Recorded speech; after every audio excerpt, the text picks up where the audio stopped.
एक बार बुधनी घाट पे कथा करने गए और बुधनी घाट की माताओं से कहा हमने कहा कि भाई तुम्हारे यहाँ नर्मदा जी इतनी बाजू में बहती है, और यही प्रसंग बुधनी घाट नहीं, हमने होशंगाबाद में भी कहा कथा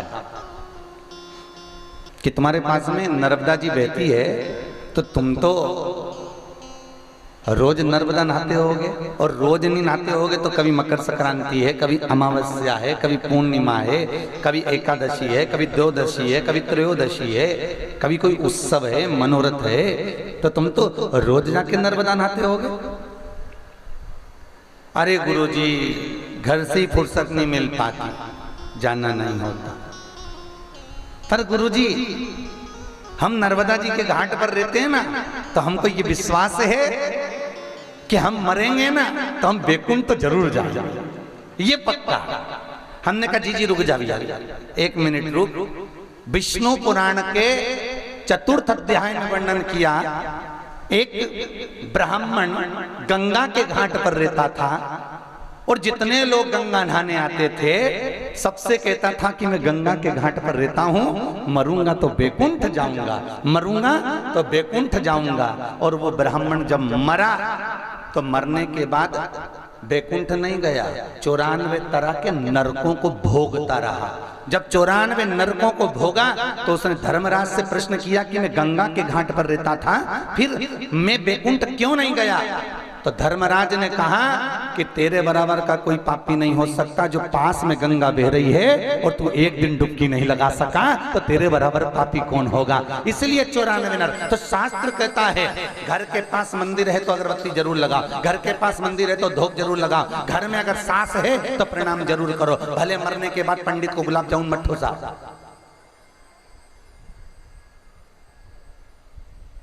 मत खिलाइए आप पंडित को गुलाब जामुन, पर मत खिलाइए आप दही बड़ा और खीर। पर घर में अगर बुजुर्ग माता पिता हैं, जिंदा हैं, तब तक उनकी सेवा कर लो। मरने के बाद कंडे पर घी और शक्कर छोड़ने की भी जरूरत नहीं पड़ेगी, वो तुम खुद तर जाओगे और माता पिता भी तर जाएंगे। क्या फायदा? कभी वो भजन याद है कि नहीं याद है? मंडी दीप बालो जो तुम पहले गाती थी राधा कृष्ण मंदिर पे, कभी प्यासे को पानी पिलाया नहीं। आगे क्या है बाद? अरे बोलो तो, अमृत पिलाने से क्या फायदा? बहुत बढ़िया, कम से कम भजन तो याद है। गाओ री, गाओ तो एक बार गाओ, जरा गाओ जल्दी से, चलो चालू करो। कभी प्यासे को पानी पिलाया,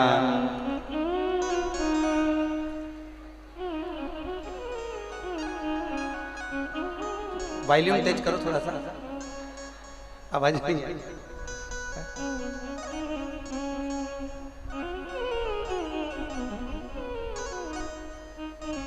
क्या फायदा?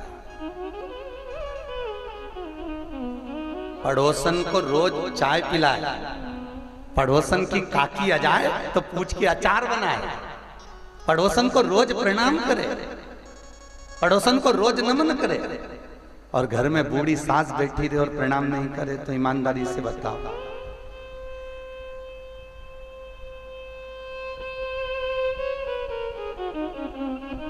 सत्य बोलो ईमानदारी से।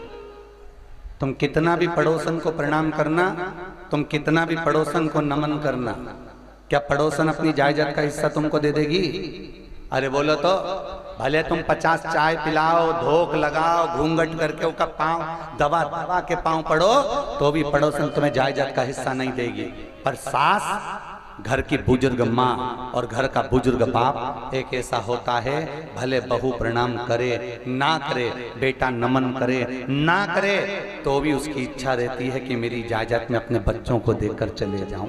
ये घर के बुजुर्ग का मन है।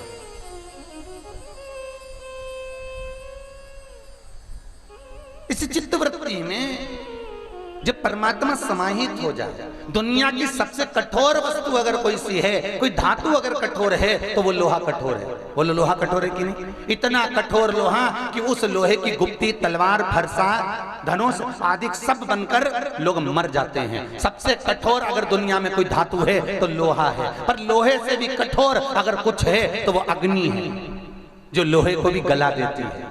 सही है कि गलत है?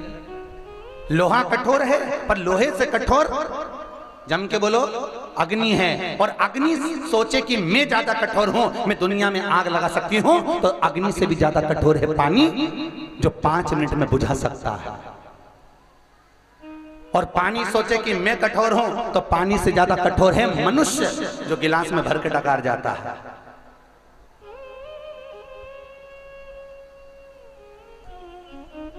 लोहे से ज्यादा कठोर अग्नि, अग्नि से कठोर पानी, पानी से कठोर मनुष्य, और मनुष्य से ज्यादा कठोर है बीमारी, जो व्यक्ति को ही निगल जाती है। मनुष्य से ज्यादा कठोर है वो बीमारी।